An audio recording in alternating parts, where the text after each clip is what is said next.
Rocky 4, or technically Rocky vs. Drago, the ultimate director's cut of Rocky 4. Rocky 4 is the epitome of the Rocky films. Like the Rambo films, the first Rocky, like the first Rambo, they're in a league of their own. There's just no comparing them to their sequels or even other movies. They are outstanding films in every possible way, to be sure.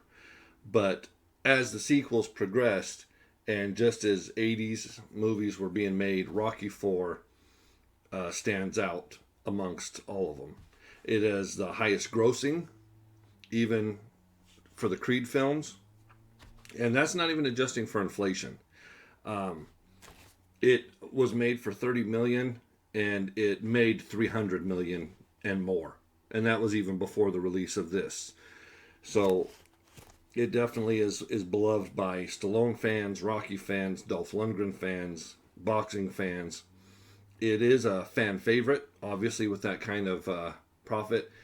Although it did get nominated for pretty much all the Razzies, and even won a few of those Razzie Awards, which just goes to show you that critics may be shills today, but they were always stupid.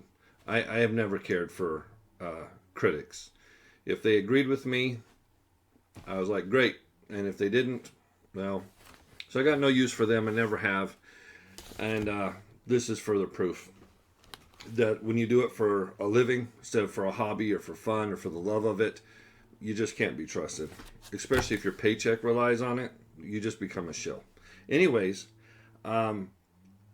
this, to me, the whole Rocky series, especially the first film, I've always loved because, for me, they are not boxing movies. They are movies about the human condition. Obviously, the underdog. That's one of the big things Stallone always writes, are underdogs.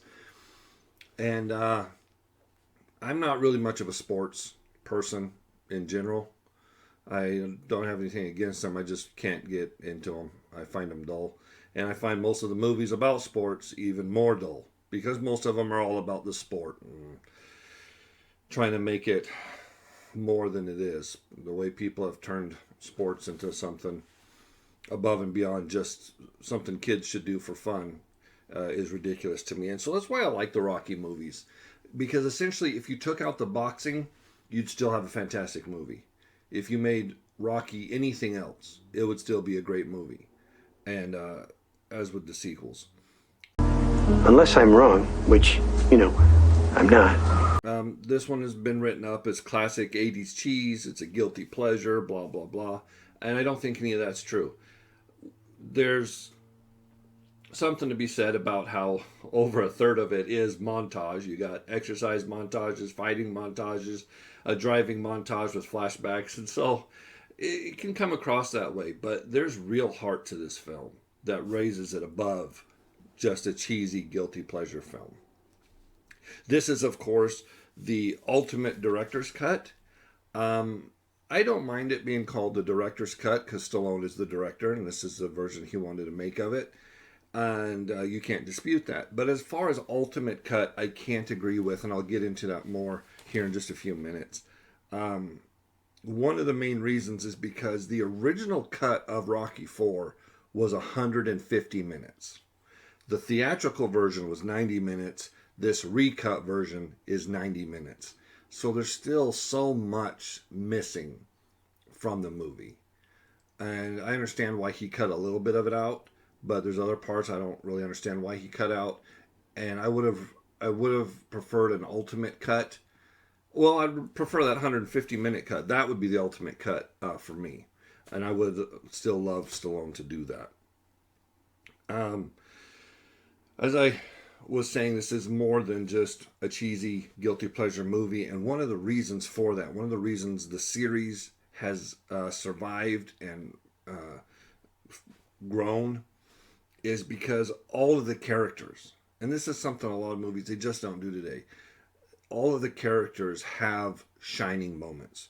You have Rocky, of course, who's the main character in the movie, although sometimes you wouldn't know it from the love and detail given to other characters.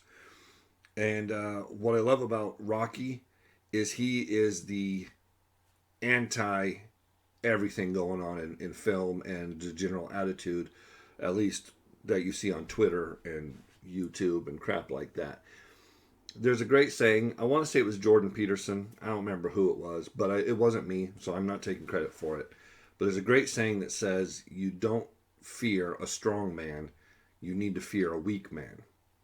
And that doesn't mean physically weak, although for men that can sometimes be a problem to their psyche. But Rocky, starting from the first movie, was an enforcer and, of course, a boxer, and he's continued to be a boxer. He pummels people for a living, yet nobody is actually afraid of him outside of the ring. Because although he's a lethal man, he's not a dangerous man. His wife isn't afraid of him. His friends aren't afraid of him. Ain't nobody afraid that Rocky's just going to fly off the handle and lose it and be abusive or anything like that. Because not only is he a muscular and an athletic man, but his heart and his soul and his mind make him a strong man. And that goes on again to the way you'll hear people talk about, well, men just can't write women, and one of the problems is how men write women. And I point you to the Rocky movies again, because there are very few women written as well as Adrian. Talia Shire shines as Adrian, and Stallone, who is the writer of these films, most of them, he writes Adrian beautifully. She is a strong woman. She's a lovely woman. She's a supportive wife, but she's not afraid to stand toe-to-toe with her boxing husband and tell him what she thinks and how she feels and share all of that with him. And she's a wonderful character. In fact, although I do like romance movies, I have had this conversation with people. There's a difference between a romance movie and a chick flick. Chick flicks are garbage, but a good romance movie is a good time. It's nice to just watch a movie about the build up and explosion of a man and woman falling in love for the first time. Or some of these movies where it actually picks up in the middle of the relationship where it's kind of died off and they're rekindling that love. There's nothing better. It's fantastic when it's done right, which it rarely is, but when it is, it's wonderful.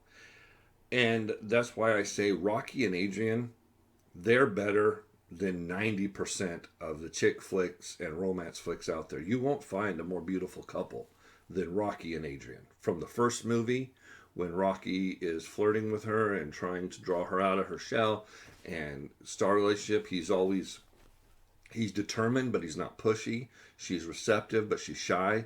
And you see how they both grow as people together in this relationship. And it continues throughout the movies. It's beautiful and it's wonderful. And I will put it up against most any other chick flick romance out there. Not to insult your boxing movie if you don't fall into all of that, but it's just true. Burt Young, who plays Paulie, he's grown. He's grown throughout the movies. He has great moments in Rocky IV. He has some very humorous moments. He gives some of the best tension-breaking moments with his lines, his dialogue. I see 3 of them out there. Get the one in the middle. Right. And he actually has a beautiful moment talking to Rocky just before the final fight. And it's a great moment given to a really solid actor. Carl Weathers, of course, is back as Apollo. And Carl Weathers, his conversations with Rocky really kind of shined Stallone's feelings at the time, as most of the Rockies do. The first one was about him trying to make it in Hollywood, him trying to become an actor and possibly a writer, director, and all these things. And Rocky IV is a lot about him feeling like maybe he's reaching the end of that already. Of course, we know all these years later, he's still going strong as ever. But he reflects that in a lot of his writing. So the conversations that happen between Apollo and Rocky, they're great conversations about knowing your limits. And it shows a good friendship. I've always hated this. I see it a lot on social media type stuff about a good friend supports you always. That's sort of true. A good friend might support you, but they're going to tell you when you're being stupid. A good friend will always tell you when you're making a mistake, when you're headed the wrong direction. They may stand by you. They may be there for you when it all goes to crap, but they'll tell you. They won't just let you do whatever you want, whenever you want. That is not a good friend. And that shows in this movie how Stallone, as Rocky, is really trying to make sure Apollo knows what he's doing, which of course Apollo does not know what he's doing. Because Apollo makes the same mistake in this movie that he did in the first movie, which is underestimate his opponent. You think he would have learned that in Rocky, if not Rocky 2, but he didn't, sadly. And then there's even great moments given to Tony Burton, who plays Duke. One small little trivia is that Tony Burton in real life is an accomplished chess player. And so there's a great moment while still Rocky is training in Russia that Tony Burton is playing chess and beats the Russian operative that's there to kind of be their chaperone. And that was just a kind of a nice shining moment for Tony Burton in real life. But Duke has some great moments. He has some good moments talking to Apollo, and towards the end, beautiful moments talking with Rocky. Great dialogue, great atmosphere given to this character. And he would continue to be in the sequels again, and which is something I just love about Stallone. Stallone's my number one guy in Hollywood. Love Stallone. And last but not least, of course, is Drago himself, Dolph Lundgren. This was his first movie. He had a teeny tiny part in the James Bond movie, A View to a Kill. It's hilarious when I first saw it. Well, not when I first saw the movie when it came out, but when I first saw it many years later. Just a flash for a second. I'm like, was that Dolph Lundgren? There's no way. And I watched the credits, and sure enough, dang near the end of the line, Dolph Lundgren was just some random agent that's on screen for like 5 minutes. But him being on that movie kind of gave him the bug, and he auditioned, and he got the role of Drago. I don't know if this is true, but I've read the trivia several times, so apparently it's true. He needed to put on some weight, 25, 35 pounds of muscle for the movie. And Dolph Lundgren was trained by Arnold Schwarzenegger for this movie. Part of that makes me think it's not true because Arnold and Sly had a bit of a rivalry in the 80s. But Arnold may not have known he was training him for a Stallone movie, or he may not have cared. But also Arnold is a huge fitness person, so he might have been willing to do it just because fitness is more important to him than rivalry. Plus, it was mostly a friendly rivalry. So who knows? But if true, that's pretty cool. Arnold Schwarzenegger trained Dolph Lundgren. It was actually Dolph Lundgren's idea, which again, this just shows what a good man Stallone is. Dolph's the new guy on the set. He's the new guy in Hollywood, and he's the new guy to this franchise. And it was his suggestion that Apollo and Clubber were both loudmouth braggarts, that this character should be silent. Plus, it fit that whole Russian kind of stereotype, strong and silent. But it was his idea. And so a lot of the fast talking was cut from Drago and given to Nikolai Kolkov as his handler and whatnot. So that was pretty cool that Stallone took that advice and thought, yeah, that's a great idea. We'll make it change, make it different. And he just rolled with it, taking advice from other people on the set. And Stallone would follow that by giving Dolph or Drago minimal dialogue and then doing lots of big close-ups of him, especially his eyes. His face, close up on his eyes to get this imposing, silent beast machine of a man. And I love that. Of course, in the boxing scenes, they would hit each other, sometimes with pulled punches, but there were times that they would go pretty much full out. And Dolph Lundgren sent Stallone to the hospital. He hit him so hard in the chest that the insurance didn't believe, and the doctor didn't believe that he had been hit by a person. They believed he'd been in a car accident. To which Stallone, always quippy that he is, said, "Have you seen Dolph Lundgren? That man is a car. I was in a car accident. That man was the car." And they accepted that. They cleared it. The insurance covered it. But yeah, that was a bad time for Stallone. Of course, he never learns. You know, he had Hulk Hogan hit him full force in Rocky 3. And Hogan claims he still didn't hit him full force, but he hit him pretty hard and flattened him. And then you'd think he'd be like, maybe I should stop asking these huge men to hit me. And then he'd go on in the Expendables to still tell Stone Cold Steve Austin to hit him as hard as he could. And Steve Austin did, and Stallone went to the hospital again. I'll outside, but the Ben's got to learn. He's got to stop doing that.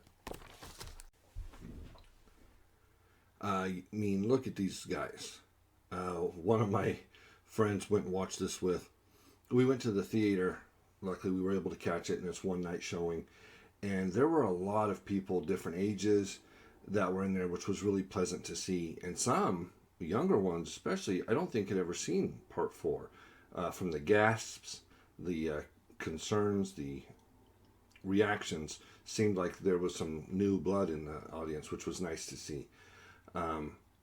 Everybody seemed to really enjoy it.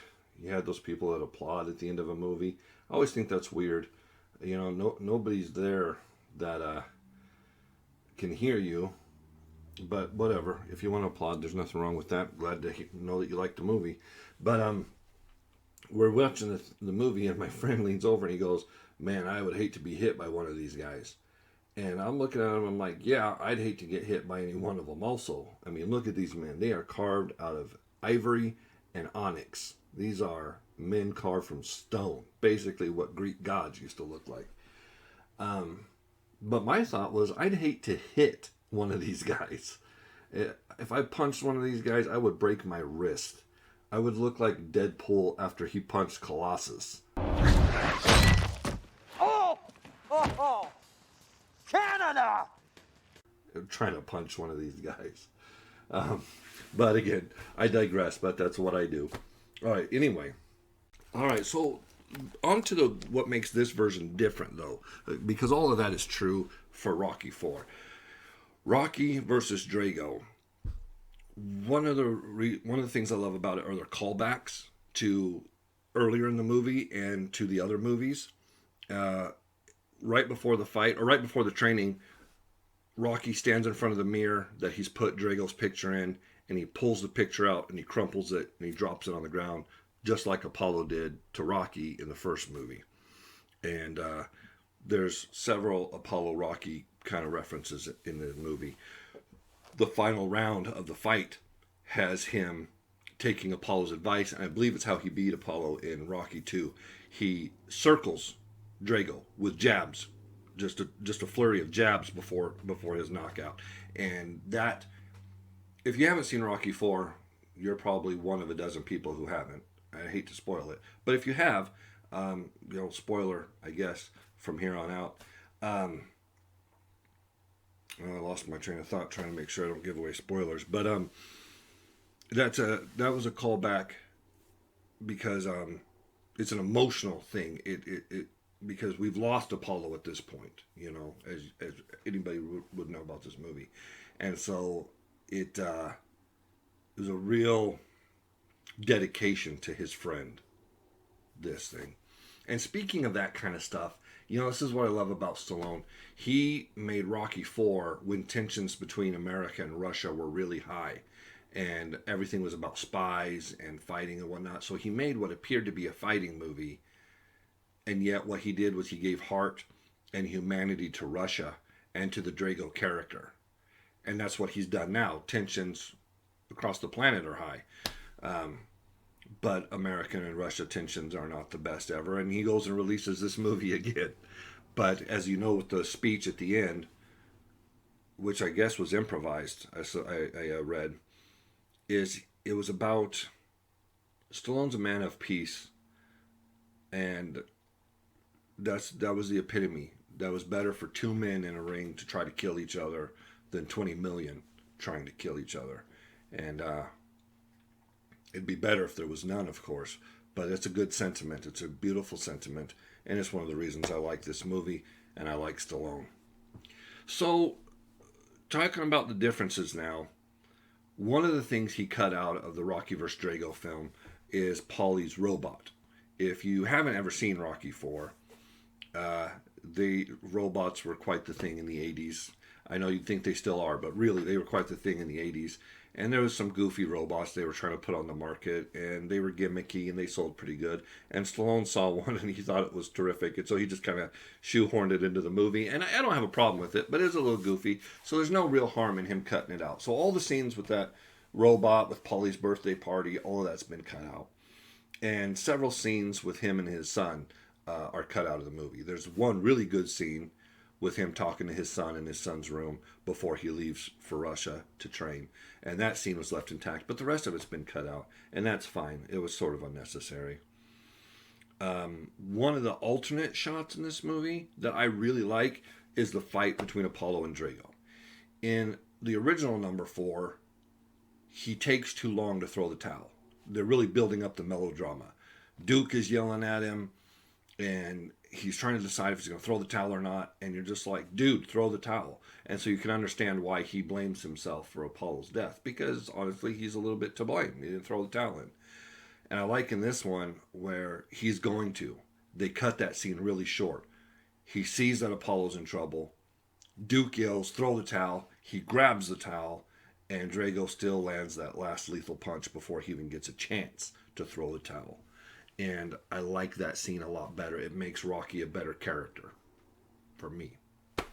So that's an alternate take. The final boxing match is cut differently. Not anything drastic that I noticed, but there's a couple shots that he cut that really bummed me out. One of them, there's a scene where it's like halfway to 2/3 through the fight, and there was just this one brief moment of Drago standing there, and he kind of thinks he may have won, but Rocky, like, nope, and he finishes his count, and Drago just kind of shakes his head like, oh my God, what do I got to do to put this guy down? He just shakes his head. And you see the very first second of that scene where Drago looks at him, and then it cuts to the next part, and it bummed me out because that was such a great moment. It really showed that Drago had that same feeling that Apollo had in the first Rocky. This guy won't stop. I can't stop this guy. What do I got to do? And I really wish he hadn't cut that scene. And barely even a scene. It's just a moment, but still.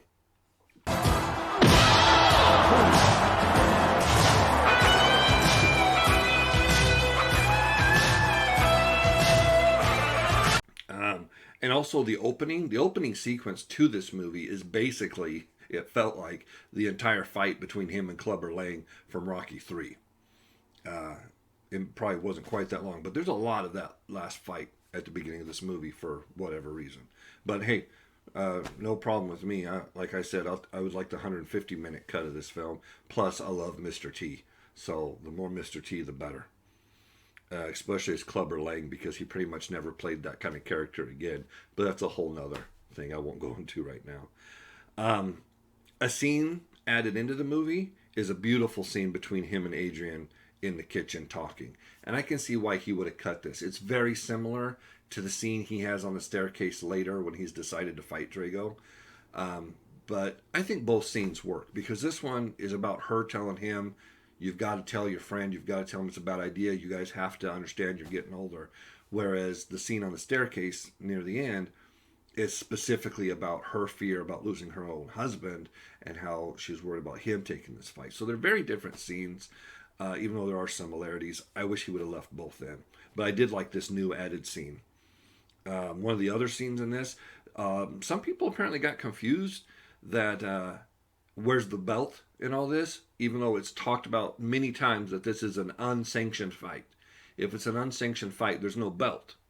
But even then, they put in some newspaper things that Rocky released the belt and blah, blah, blah. So I don't know how people were confused about that.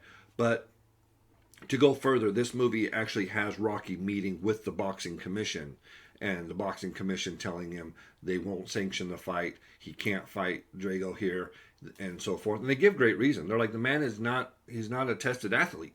He's an amateur. He's already killed one man. The next one could kill you. It could end his career. It could cause all kinds of legal trouble. We cannot sanction the fight. And here's another beautiful moment about Stallone, about Rocky, about maturity. Rocky doesn't pound his fist on the table, yell and holler about how, oh, you can't tell me what to do. I'll do whatever I want. You're not my boss. And just all this nonsense crap that seems to be in every movie now. I keep seeing it, these little, and they're usually females, by the way, because, and don't get me wrong, don't start with me in the comment section. I've got a great video about how I love female action movies when they're done well. But, they're not good writers, and it's not men doing it. It's feminist, SJW, whiny, never done anything people that don't know how to write these characters. And so they've always got to have them tell everybody, I'm not doing things your way anymore. You're not the boss. I'm going to do things my way. Rocky does all of that without saying a word. He just accepts what they said, gets up quietly while they're still talking to him, and leaves the room because the conversation's over. There's no need to holler and yell. It's not going to do anything but make him look like a child, which is what a lot of these characters look like today. And he goes and does what he wants to do because he can and he will. But he just does it. And it's fantastic, and it's a breath of fresh air. One mistake, and this is the other thing that kind of bugs me about this, he took the time to re-edit this movie, and you know, everybody makes mistakes, but there's a scene in the final boxing match where Rocky starts really taking it to Drago, and Paulie gets all excited, and he reaches over and grabs Duke's head, and he's rubbing his head and shaking his head out of excitement. It's a funny scene, but in the original movie they had that shot in twice, the exact same shot, and it's not a big deal, but it was kind of funny. We're like, oh, we just saw that scene like 30 seconds ago, and he didn't manage to see that and go, oh crap, you know, people have mentioned that, and I'm re-editing it. I'm going to take it out the second one.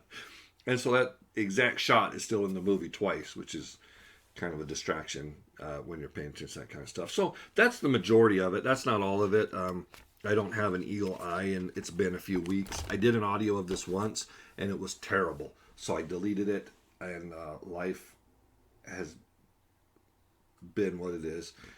So I just haven't got around to doing it again. And so that's Rocky IV. I will say it's a beautiful movie. If you haven't seen it, definitely see it. I think I prefer the theatrical version. I only liked a couple of the added scenes, but overall I prefer the theatrical version. Oh, that's one of the reasons I was gonna say that an alternate version is I love the scene after Apollo has been killed, after the funeral. They have the montage of Rocky driving the car and having flashbacks to fights with Apollo, to Apollo's fight with Creed, to his fight with Clubber, just all these things flying through his head. Great music. Total 80s moment. And he gets home, and it's so quiet. And he comes in, and the lights are off, and Adrian is at the top of the stairs. And the two of them talk, and they pour their hearts out to each other. And she expresses her concerns, and he expresses why he has to do what he has to do and the limit he has to go to. And they kind of chop that scene up. And I hate that because that's one of my favorite scenes in the first movie, or in the original version, the theatrical version. Half of it is still in the movie. Half of it is still in the movie just later when he's in Russia getting ready to train and he's looking in the mirror. You hear the voiceover of the rest of that conversation. And it's less impactful. It's not as good. It was better the other way.